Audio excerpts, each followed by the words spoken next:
Olá, seja bem-vindo ao primeiro bloco da sexta aula do curso de Arcanos Menores do EADeptos. Então a gente já conseguiu permear inteirinho todas as 4 árvores da vida, as 40 esferas representadas ali nos 40 arcanos menores, né? Mas ainda não está completo, então o estudo do tarô ele vai englobar os arcanos maiores, os arcanos menores e agora finalmente os arcanos de corte, né? E o que representam esses arcanos de corte? Eles são energias que são necessárias para você realizar aquela tarefa.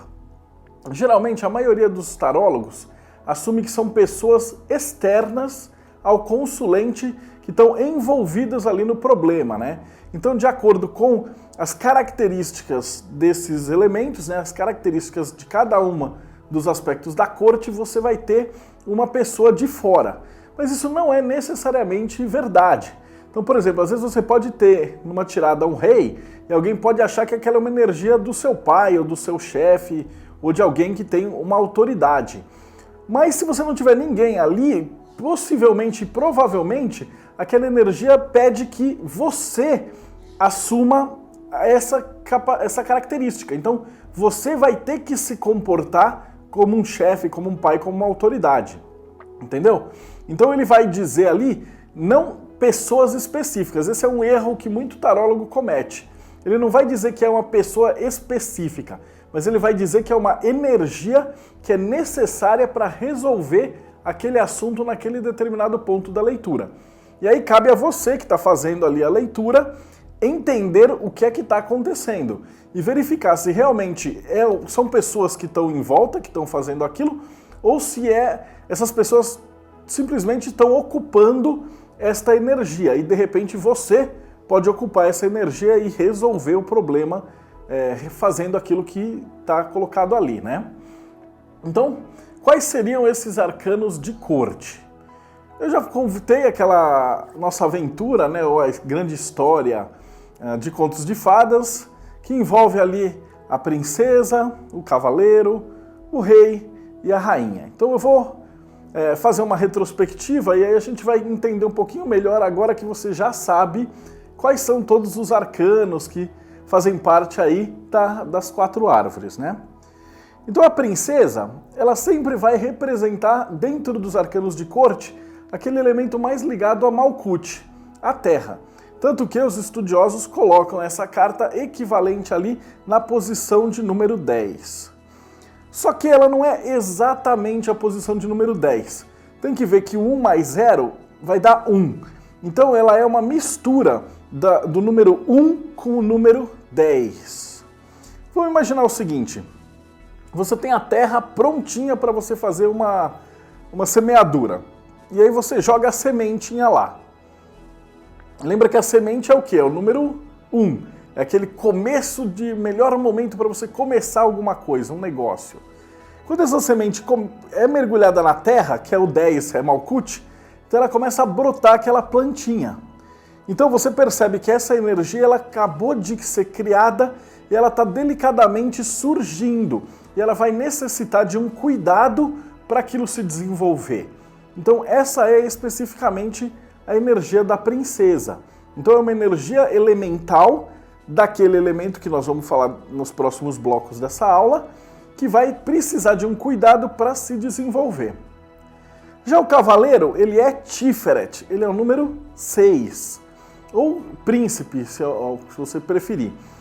Ele vai fazer o quê? Ele vai ir lá e enfrentar o dragão. Então a característica do cavaleiro é o escudo, espada e o cavalo branco e a armadura dourada do sol.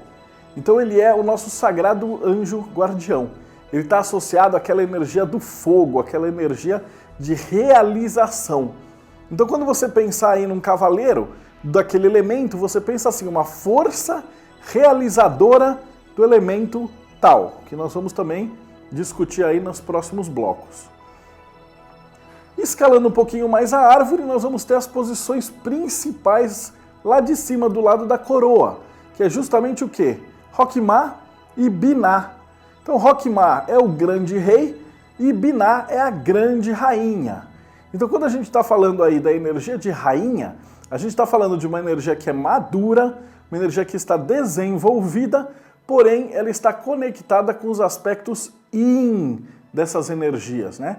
Então, recapitulando do início do curso, yin vai ser justamente a introspecção.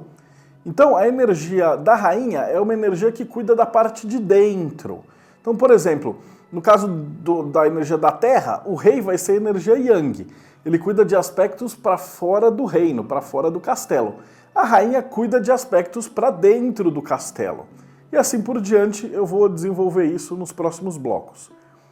E o rei, ele fica emparelhado com os números 2. E justamente ele cuida de Rock-Ma. Então o rei, ele cuida dos aspectos yang dessa energia desenvolvida. Então em cada uma das árvores, nós vamos ter o rei como um aspecto maduro, experiente e que coordena toda essa energia, voltando ela para fora. Então a gente tendo mais ou menos essa ideia básica, fica muito fácil de interpretar. Basta a gente colocar os adjetivos, eu vou passar as palavras-chave, e aí você consegue entender como é que essa energia funciona, tá ok? Essa é uma das maneiras de enxergar. A segunda maneira é que isso está diretamente colocado dentro da astrologia hermética. Então os arcanos de corte, eles representam as estruturas intermediárias entre os signos. Então, se você não entende nada de astrologia, provavelmente nós vamos ficar mais com a explicação do tarô. Se você já fez o curso de astrologia ou entende do básico dos signos, vai ficar mais fácil ainda para você compreender, porque você vai entender que cada um desses arcanos de corte, ele representa a mistura de dois signos que estão lado a lado. Então ele vai pegar características de um signo, características do outro, a gente vai misturar. Ele significa aquela fatia energética quando um planeta está localizado na cúspide de um signo, ou seja, entre esses dois signos. Aí ele vai ter características que nós vamos estudar aí nos próximos blocos. Tudo tranquilo? Então, uma última coisa antes da gente continuar é a nomenclatura, tá? Cada maldito tarólogo resolve dar o nome que quer para essas coisas. Então, onde a gente está falando de princesas, você vai olhar alguns tarôs, inclusive o do Rider-Waite, eles falam pajem no lugar de princesa. O que é uma grande besteira, porque aí ele fica desequilibrado. Você percebe que aí você vai ter rei, rainha, cavaleiro e pajem. Tipo 3 homens e uma mulher. É meio machista, mas tem que ver a época e as ordens que o Waite fazia parte. Então ele cuida ali, tira esse pajem e você vai ver nas figuras que o pajem é uma figura meio andrógena. Então dá para você ignorar e considerar aquela energia como uma energia feminina mesmo, uma energia da Terra. O Crowley ele chama de princesa, príncipe, e aí ele tem rainha, e aí em vez de falar que é rei, ele chama de cavaleiro. E isso faz uma puta de uma confusão com o cara que manja de tarô, que não manja de cabala e compra o tarô do Crowley, do Rider-Waite, do Marcella e acaba se confundindo inteiro. Porque no Crowley o cavaleiro é o rei. Porque ele diz que é aquela grande energia expansiva e ativa. Ele pega Rock-Ma e ele faz um paralelo ali com Tiferet. Como o Crowley analisa a árvore de cima para baixo, ele assume que é o cavaleiro que casa com a rainha, e aí a prole dos dois é o príncipe e a princesa. Compreendeu essas duas versões? Elas são iguais, não afetam em nada a nossa interpretação, é só a maneira pela qual você conta a história.